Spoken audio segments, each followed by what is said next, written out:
ৰাম সুকমণি নিগদতি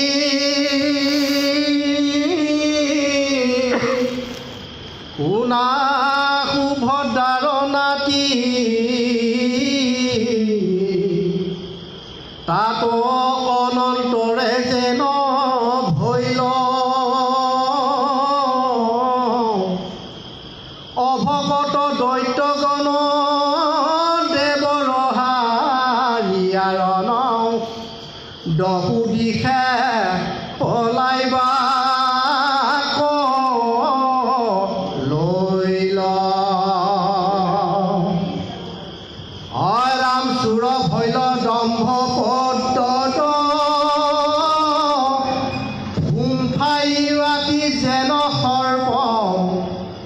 লৱৰৰ চাপ পাছক নচাই অস্ত্ৰ শস্ত্ৰ বস্ত্ৰ এৰি কেহু পাৰে দাও গৰি অমুকৰ আশা দাদা খুৰা ভাই দেৱগণ যায় দেখেদি ভুগু মুগু নেইছেদি বিগুটি বিগুটি লৱে প্ৰাণ নিজ প্ৰতি বিদ্যাসুৰ তাক এৰি বহু দূৰ পলাই যতে কপিৰমান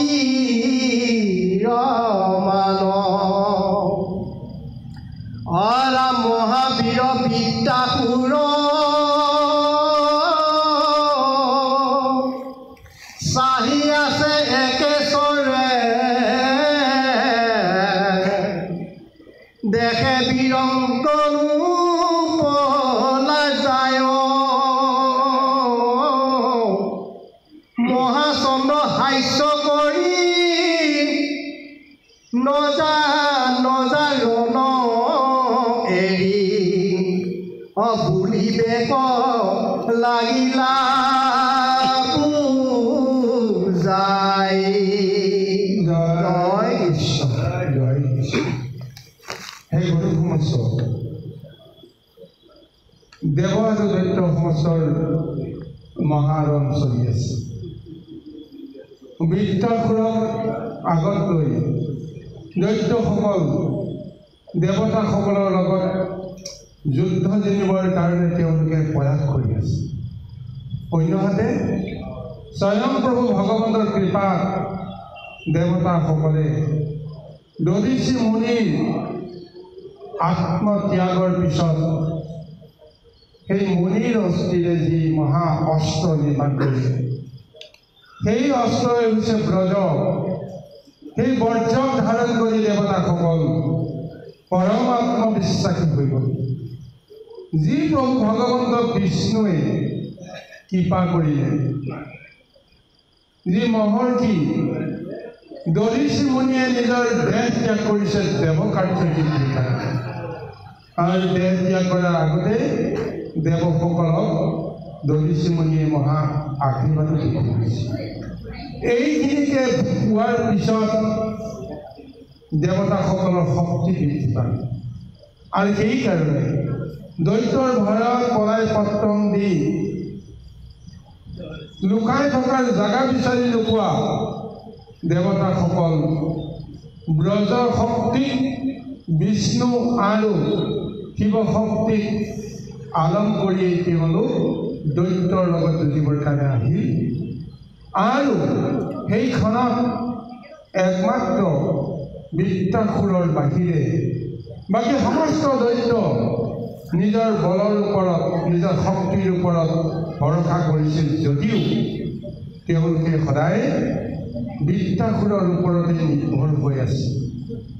কিন্তু যেতিয়া দেৱতাসকলৰ প্ৰচণ্ড আক্ৰমণ চলিল, সেই প্ৰচণ্ড আক্ৰমণত দৈত্যসকলৰ যিটো অৱস্থা হ'ল, এতিয়া সেই দৈত্যসকল দেৱতাসকলৰ ভয়ত তেওঁলোকে পৰাই পতংগী যেনে তেনে প্ৰাণ ৰক্ষা কৰিবৰ কাৰণে প্ৰযত্ন কৰিছে।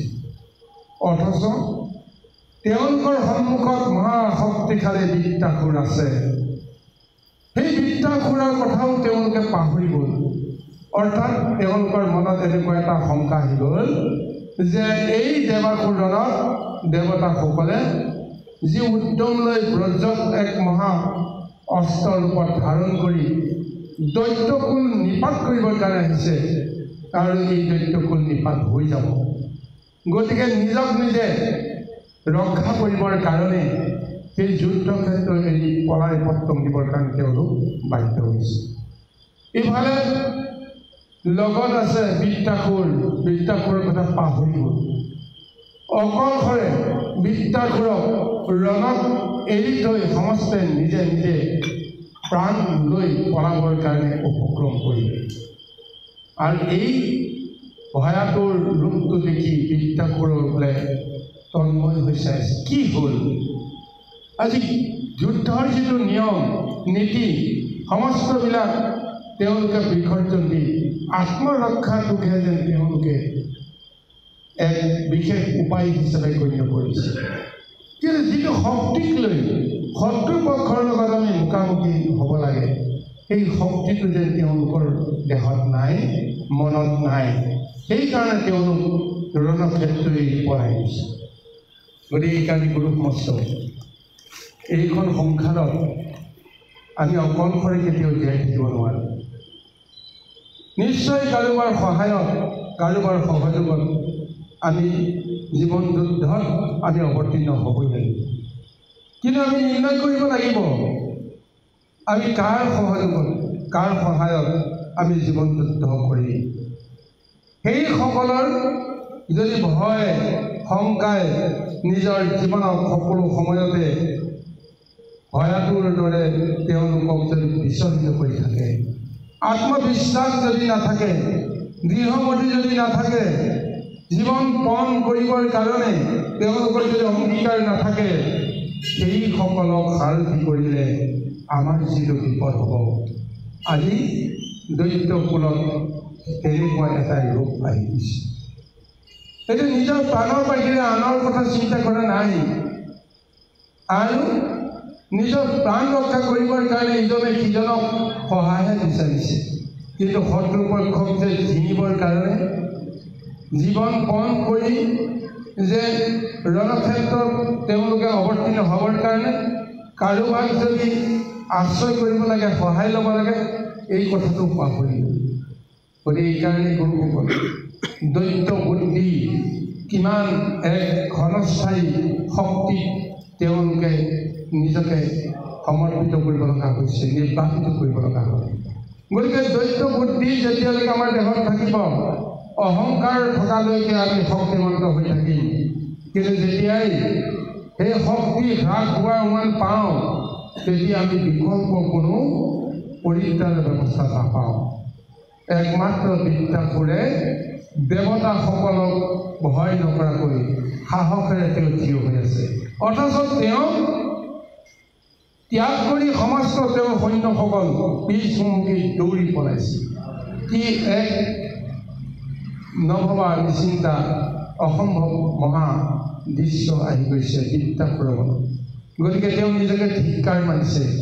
যিটো বংশত, যাৰ সহযোগত আজি তেওঁ দেৱতাসকলৰ লগত যুদ্ধ কৰিবৰ কাৰণে পবিত্ৰ হৈছে, আজি সেই দৈত্যসকল দিশহাৰা হৈ আছে। এতিয়া এইকাৰণে তেওঁ কি ধাৰণা কৰিছে চাওক। মহাবীৰ বৃত্তাসুৰ চাহি আছে একেশ্বৰে, দেখে বীৰগণু পলাই যায়, মহাচন্দ্ৰ হাস্য কৰি নজা নজা জন এৰি বলিবেক লাগিলে বুজায়। এতিয়া এই বৃত্তাসুৰে মহাদৈত্যসকলক ৰণক্ষেত্ৰ এৰি পলাই যাবৰ কাৰণে বাধা দিয়াৰ লগতে যুদ্ধৰ নীতিৰ বিষয়ে, ধৰ্মৰ বিষয়ে তেওঁলোকক অনুজ্ঞা দিবলৈ প্ৰযত্ন কৰিছে। আৰু এই নীতিত যদি কোনোসকল স্থিৰ হৈ থাকে, নিশ্চয় শত্ৰুক মোকাবিলা কৰিব পৰা বিশেষ কিবা উপায় আহিব, যিটো বৃত্তাসুৰৰ মনত ভাৱনা আছে সেইখিনি এতিয়া নিজৰ সৈন্যসকলক দৈত্যসকলক তেওঁ দিবৰ কাৰণে প্ৰযত্ন কৰিছে। আহকচোন বাৰু আমি ইয়াৰ পিছৰ পদৰ মাজত উভতি যাম। জয় জয় কৃষ্ণ। শুনিবাক মনোহৰ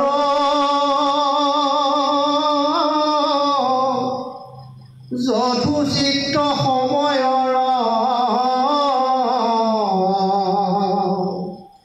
ধৰ্মকনি ধৰ্মকচি নাকে মহাবীৰ সোণৰে নমুচি হেতি পুৰু মন বিপ্ৰ সিদ্ধি অৰ্ণবৰ্ণ সম্বনতি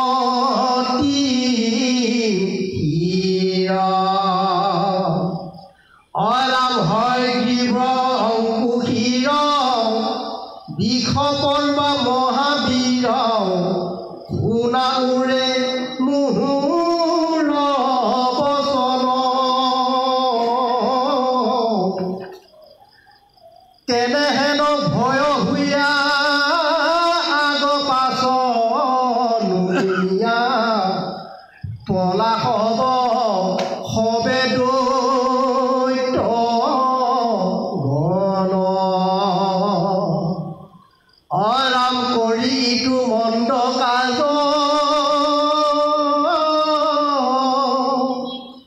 মুহুৰ নাই লাজ প্ৰাণৰ কাতৰে পলাই যাখ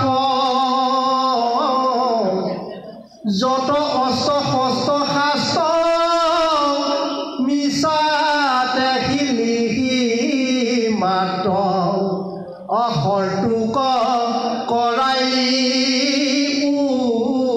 উপহাৰ উপজিলে একবাৰ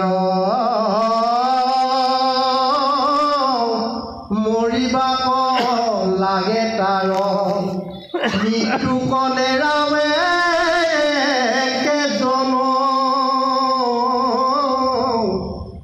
প্ৰভু যদি চামোৰণে মৰে যিটো মহাজনে তাৰ যশ থাকে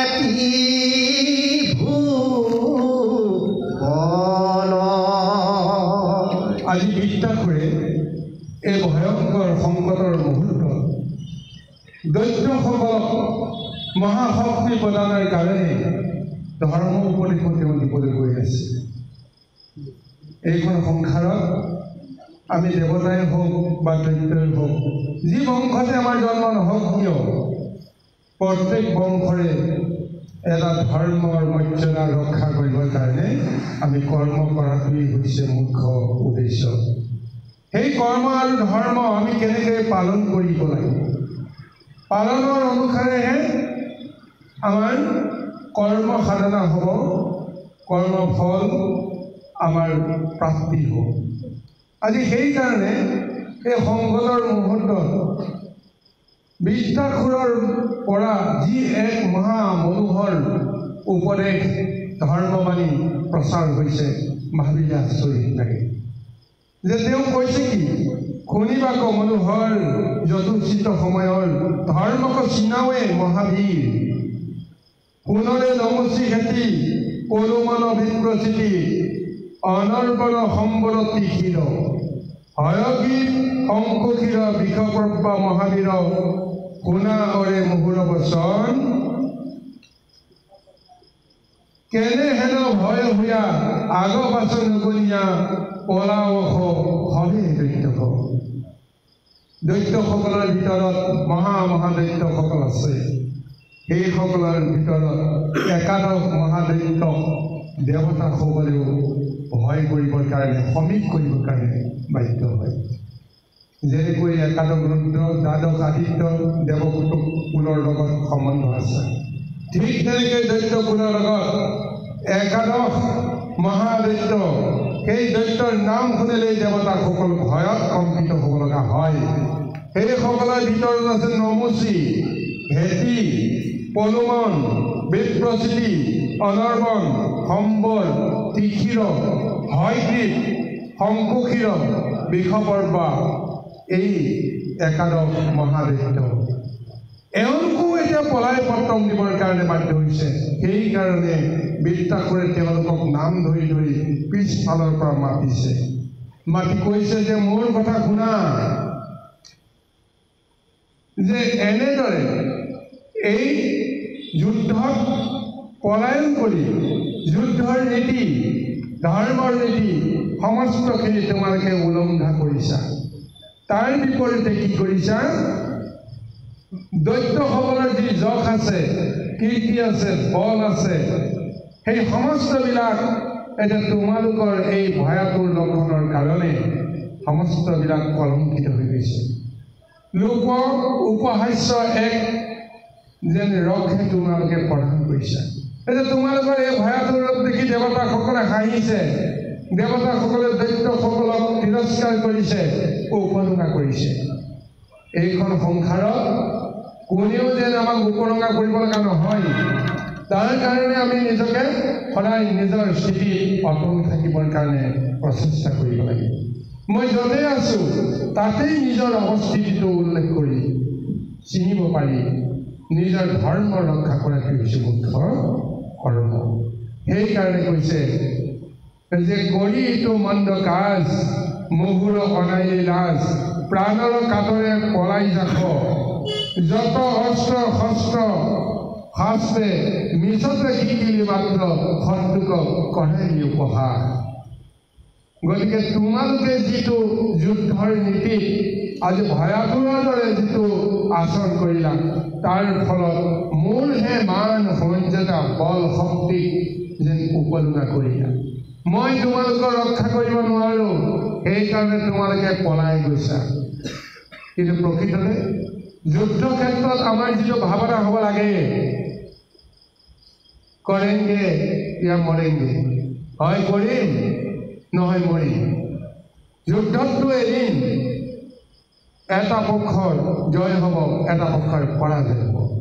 গতিকে যুদ্ধত যোৱাৰ আগতেই নিজক নিজে মন স্থিৰ কৰিব লাগিব, মই শত্ৰু পক্ষক হয় জয় কৰিম, নহয় মই আত্মপক্ষক জয় দিব নোৱাৰালৈকে শেষ বিন্দু তেজ থকালৈকে মই শত্ৰুৰ লগত যুঁজি প্ৰয়োজন সাপেক্ষে জাতিৰ নামত দেশৰ নামত আত্ম বলিদান দি তথাপিও মই যুদ্ধ ক্ষেত্ৰৰ পৰা পৰাজিত হওঁ। পলায়ন কৰোঁতাসকল তেওঁলোকে যুদ্ধৰ কাৰণে উপযুক্তই নহয়। তেওঁলোকে জীৱনৰ প্ৰতি মমতা ৰাখি শত্ৰুৰ ওপৰত তেওঁলোকে জঁপিয়াই পৰি দুৰ্বল এক শত্ৰু তেওঁলোকে লক্ষ্য কৰি ল'ব বিচাৰে। কিন্তু যুদ্ধ ক্ষেত্ৰত সদায় নিজকে যদি সবল বুলি যিজনে গণ্য কৰে, সেইজনে যুদ্ধ ক্ষেত্ৰৰ পৰা কেতিয়াও পিছ হুমকি নাযায়। যুদ্ধৰ নীতিটো যদি তেওঁ সৰ্বখনতে ধাৰণ কৰি থাকে, সেই নীতিৰ মাজেৰে যুদ্ধ কৰিবলৈ যাওঁতেও শত্ৰু পক্ষই কোনো কাৰণতে তেওঁক উৰুঙা নাপায়। গতিকে বৃত্তাসুৰে সেই ধৰ্ম কথাটো কৈছে যে এদিনটো আমি অমূল্য এই দেহটো আমি হেৰুৱাব লাগিব। জন্মৰ লগত মৃত্যু জড়িত হৈ আছে, ইয়াৰ পৰা আমি কেতিয়াও পলাব নোৱাৰোঁ। আজি শত্ৰুৰ পক্ষৰ পৰাহে আমি পলাম, কিন্তু কাইলৈ আমি সংসাৰৰ পৰাই পলাবলৈ যাওঁতে কোনে আমাক খেদি আহিব, তেওঁৰ ওচৰতো আমি পলায়ো সাৰিব নোৱাৰোঁ। কাল আৰু মায়াই আমাক সকলোকে খেদি খেদি লৈ পৰিছে। গতিকে আজি শত্ৰুৰ ওপৰত কোনোবাজনৰ ওচৰত ধৰ্ম যদি আমি বিসৰ্জন দি পলায়ন কৰিবৰ কাৰণে চেষ্টা কৰোঁ, তেতিয়াহ'লে এটা সময়ত পলাই সাৰিবৰ কাৰণে কোনো জাগা বিচাৰি পোৱা নাযাব। গতিকে দেৱতাসকল আৰু দৈত্যসকলৰ মাজত যিটো বুদ্ধিৰ যিটো বিষম ভাৱনা আছে প্ৰমাণ হৈ গৈছে। ইয়াৰ আগতে বৃত্তাসুৰৰ ভয়ত অকলখনৰ এজন বৃত্তাসুৰৰ ভয়ত সমস্ত দেৱতা পলাই পলাই জাগা বিচাৰি নাপালে। তিনি তল্লোকত তেওঁলোকে বৃত্তাসুৰৰ ভয়ৰ পৰা পৰিত্ৰাণৰ ক'তো সুযোগ নাপালে। শেষত তেওঁলোকৰ মনলৈ কি আহিল যে আমি দৌৰি ক'তো পলাই সাৰিব নোৱাৰোঁ যেতিয়া, গতিকে দৌৰাৰ প্ৰয়োজন নাই। যেনেকেই নহওক আমি জীয়াই থকাৰ কাৰণে কিবা নহয় কিবা এটা উপায় আমি বিচাৰিব লাগিব। এই স্থিৰ ভাৱনা অহাৰ লগে লগেই তেওঁলোকৰ চিত চেতনাত মনত পৰিল স্বয়ং প্ৰভু ভগৱন্ত তেওঁৰ চৰণত যদি আমি শৰণাপন্ন হওঁ, তেওঁৰ সহায়ৰ কাৰণে যদি আমি আগবাঢ়ি যাওঁ, তেতিয়াহ'লে নিশ্চয় তেওঁৰ যদি কিবা পাওঁ আমি ৰক্ষা কৰিম। গতিকে এইকাৰণে যি হয় হওক বুলি ঠাইতে ৰৈ তাতেই তেওঁলোকে ঈশ্বৰক তপস্যা কৰিবলৈ আৰম্ভ কৰিলে। কিন্তু আজি দৈত্যসকলে কি কৰিলে? দৈত্যসকলে কাৰো ওপৰত ভৰসা কৰিব পৰা নাই, কাৰো ওপৰত বিশ্বাস কৰিব পৰা নাই। মোক কোনোবাই ৰক্ষা কৰিব পাৰিব বুলি তেওঁলোকে কেতিয়াও আত্মজ্ঞানেৰে বুজি পোৱা নাই। এইকাৰণেই তেওঁলোকৰ এই দুৰ্দশা। গতিকে সেই গুৰু সমস্ত, গতিকে আমি যিসকলক আটাইতকৈ বেছি ভয়ংকৰ শক্তিশালী বুলি ভাবোঁ, সেইসকল প্ৰকৃততে আটাইতকৈ বেছি দুৰ্বল। তেওঁলোকৰ সমান দুৰ্বল এইখন জগতত নাই। তিনি তৈলোকৰ বাহিৰেও গোটেই ব্ৰহ্মাণ্ডকে পদানত কৰিব পৰা শক্তি কংসই লাভ কৰিছিল। কিন্তু তাৰপিছত কি হ'ল? যিদিনাখনে যিদিনাখনে আকাশবাণী হৈ গ'ল যে দৈৱকীৰ গৰ্ভত জন্মগ্ৰহণ কৰা অষ্টম পুত্ৰই তোমাৰ কাল হ'ব, তেতিয়া তেওঁ থৰ হৈ কম্পিত হৈ গৈছে মৃত্যুৰ ভয়ত। আৰু তেতিয়াই বুজা যায় যে তেওঁৰ সমান দুৰ্বল এইখন সংসাৰত আৰু কোনো নাই। কাৰণ তেওঁ মৃত্যুক সন্মুখত দেখি ভয়ত আঁতৰ হৈ কি কৰিম কি নকৰিম চিত বুদ্ধিত তেওঁ সুস্থিৰ ভাৱনা এটা ল'ব পৰা অৱস্থা নাই। তাৰ যিদিনাখনি যোগমায়ে কৈ গ'ল যে তোমাৰ শত্ৰু জন্ম হ'ল, তুমি আৰু ৰক্ষা নাপাবা, সিদিনাখনৰ পৰাই তেওঁ নিজৰ বাহিৰে কাৰো কথাই ভাবিব নোৱাৰা হৈ গ'ল। গতিকে তেওঁক কেনেকৈ আমি শক্তিশালী বুলি কওঁ? কিন্তু পৰীক্ষিত মহাৰজা যেতিয়াই তেওঁ ঋষিৰ সাপ পাই গ'ল, 7 দিনৰ ভিতৰতে তেওঁ তক্ষকে দংশন কৰিব, তক্ষকৰ দংশনত তেওঁ মৃত্যু হ'ব। চূড়ান্ত এই সিদ্ধান্ত যেতিয়া তেওঁ পাই গ'ল অভিশাপৰ জৰিয়তে, তেওঁ কিন্তু প্ৰাণৰ ভয়ত মমতা তেওঁ কিন্তু কাতৰ হোৱা নাই। তেওঁ সাজু হৈছে যে এদিনটোতো মোৰ মৰিবই লাগিব, মইতো মৰিবই লাগিব। আৰু সেই মৃত্যু যদি ঈশ্বৰৰ ইচ্ছাতে যদি 7 দিনৰ ভিতৰতে হয়, মই তাৰ পৰা কেতিয়াও উদ্ধাৰ নাপাওঁ, ৰক্ষা নাপাওঁ। গতিকে যদি মোৰ 7 দিনতে যাব লগা আছে, তেতিয়াহ'লে 7 দিনতে যাম। কিন্তু তেওঁ সাজু হ'ব লাগিব, মই কেনেকৈ সেই সময়টো মই মৃত্যুক জয় কৰিম। অৰ্থাৎ মৃত্যুৰ সময়ত আনন্দ মনেৰে মই সংসাৰ ত্যাগ কৰিবলৈ সক্ষম হ'ব পাৰিম নে নোৱাৰিম, এইটোহে মূল কথা। মৃত্যু আমাৰ লগত আছে, জন্মৰ আগতে নিৰ্ধাৰণ হৈ আছে মৃত্যুৰ ব্যৱস্থাটো। এইটো কথাও চাব লাগিব, হয়নে নহয়? চাওকচোন বাৰু, মৃত্যুৰ ব্যৱস্থাটোৰ পিছতহে জন্মৰ সূত্ৰটো প্ৰভু ভগৱতে নিৰ্ণয় কৰিছে। তেওঁ কেনেকৈ কি কৰ্ম কৰি কেনেকৈ তেওঁ সংসাৰৰ পৰা গতি পাব, মুক্তি পাব, স্বৰ্গহে পাব নে নৰকহে পাব, সিদ্ধান্তটো জন্মৰ আগতে নিৰ্ণয় কৰিছে। যেতিয়া বৈকুণ্ঠত চাহিদ হৈ অভিশপ্ত কৰিলে জয় আৰু বিজয়, অভিশপ্ত হোৱাৰ লগে লগে দৈত্য জুনিলৈ যোৱাৰ ব্যৱস্থাটোহে অভিশাপৰ নামত তেওঁলোকে পালে। কিন্তু ভগৱানে নিৰ্ণয় কৰি দিলে যে তোমালোকে দৈত্য জুনিলৈ যাবা আৰু মই তোমালোকক উদ্ধাৰ কৰি লৈ আহিম। তাৰমানে জন্ম নহওঁতেই মৃত্যুৰ জৰিয়তে তেওঁলোকৰ যিখিনি সাধন হ'ব, সেই সাধন মাৰ্গ ভগৱন্তে নিৰ্ণয় কৰি দিছে। তাৰ পিছতহে জন্ম ব্যৱস্থাটো কোন হ'ব, সেই প্ৰক্ৰিয়াটো আৰম্ভ হৈছে। এতিয়া তদ্ৰূপ আমি জীৱ সমষ্টিও এই সমস্ত তত্ত্বটো বুজিব লাগিব। এতিয়া এই মহাদৈত্যসকলক সেই সেই জ্ঞানটো দিবলৈ গৈ আছে বৃত্তাসুৰ। কিয় দিবলৈ গৈছে?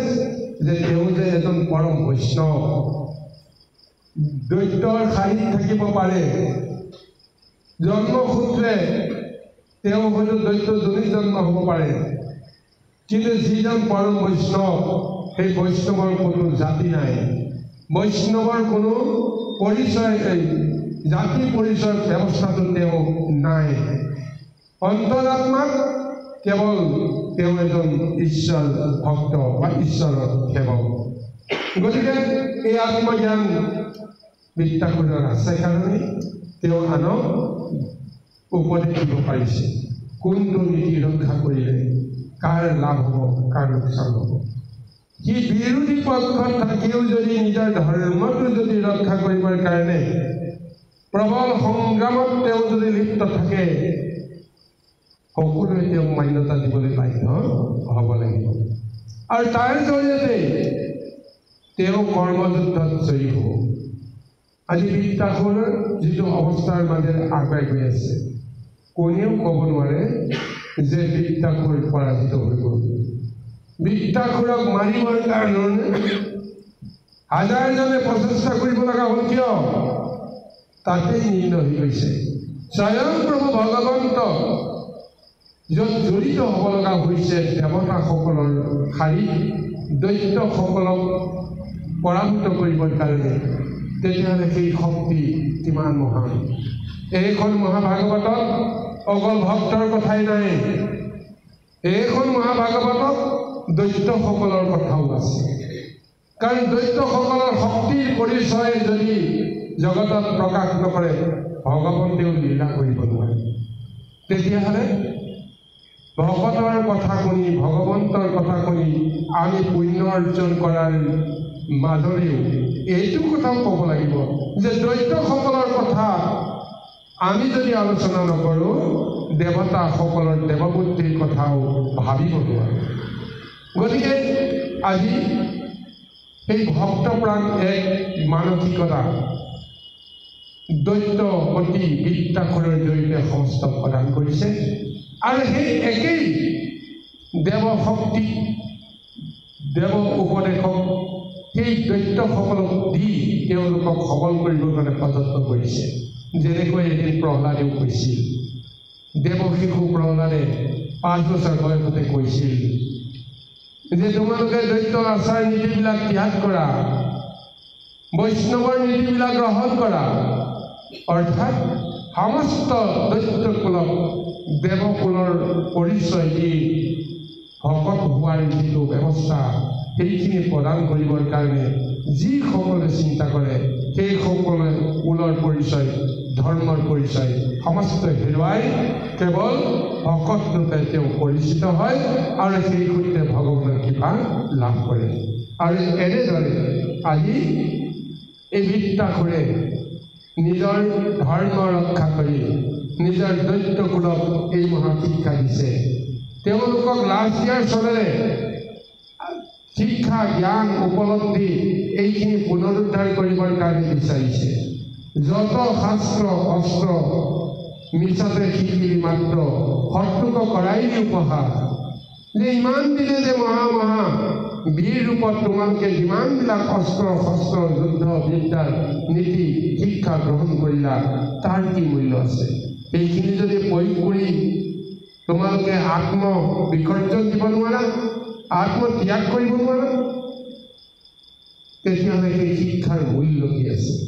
সেইকাৰণে কৈছে, উপজিলে একবাৰ মৰিবাক লাগে তাৰ, মৃত্যুকো নেৰাও একোজন। তবু যদি চামু ৰলে মৰে যিটো মহাজনে, তাৰ দখ থাকে কি হ'ব? জন্ম হ'লে মৃত্যুক আমি সাৱধি ল'বই লাগিব। সেই মৃত্যু যদি চমু হয়, ছুটি হয়, কম সময়তেই যদি আমাৰ মৃত্যু হয়, তথাপিও যদি যুদ্ধৰ নীতিমতে যদি আমি কৰ্ম কৰি কৰ্মযুদ্ধৰ জৰিয়তে জীৱনক যদি আমি বিসৰ্জন দিব লাগে, যশ আৰু কীৰ্তি জগতত ৰৈ যাম। ৰামচন্দ্ৰৰ যশ কীৰ্তি ৰাৱণৰ কাৰণে, কৃষ্ণৰ যশ কীৰ্তি দৈত্য কংসকে আদি কৰি পুতলাকে আদি কৰি মহা মহা দৈত্যসকলৰ কাৰণত কৃষ্ণৰ যশ কীৰ্তি হৈছে। তেতিয়াহ'লে সেই আত্মবলিদান কিমান এক মহা পবিত্ৰ ভাৱনা, এই কথাটো আমি চাব লাগিব। গতিকে সেই গুৰু সমস্ত আজি ভাগৱতৰ জৰিয়তে যিটো মহাতত্ত্ব আমাক আত্মজ্ঞানৰ জৰিয়তে উপলব্ধি কৰিবৰ কাৰণে অনুপ্ৰাণিত কৰি আছে, আমি আত্মদৰ্শনত চিন্তা কৰিব লাগিব। আমাৰ দেহৰ ভিতৰত কি শক্তি আছে, এই শক্তিখিনিক আমি উদ্ধাৰ কৰিবৰ কাৰণে প্ৰযত্ন কৰিব লাগিব। আমি কি কৰিব পাৰোঁ, কি কৰিব পাৰোঁ? একেই মনুষ্য দেহ আমি লাভ কৰিছোঁ। কোনোবাজনে সমস্তকে তেওঁ জয় কৰিব পাৰিছে, কিন্তু কোনোবাজনে তেওঁ এইখন সংসাৰত কাকোৱে চিনিব নোৱাৰি তেওঁ নিজেই পলায়নবাদী হ'ব লগা হৈছে। এইখন সংসাৰত একেই মনুষ্য দেহ লাভ কৰি কোনোবাজন সাধু হৈছে, সন্ত হৈছে, মহন্ত হৈছে, পণ্ডিত হৈছে, গুৰু হৈছে, আৰু কোনোবাজনে একেই মনুষ্য দেহৰ শক্তিখিনি লাভ কৰি কোনোবা চৌৰ্যবৃত্তি লাভ কৰিছে, কোনোবা মহাপাপী অহংকাৰী দৈত্য দানৱ ৰূপে খ্যাতিমন্ত হৈছে।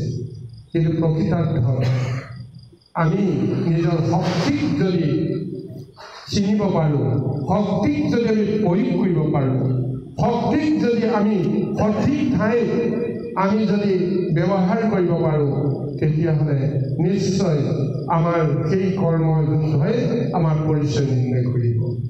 মৃত্যুক ভয় কৰি কেতিয়াও জীৱন যুদ্ধৰ পৰা পলায়ন কৰাটো উচিত হ'ব নোৱাৰে।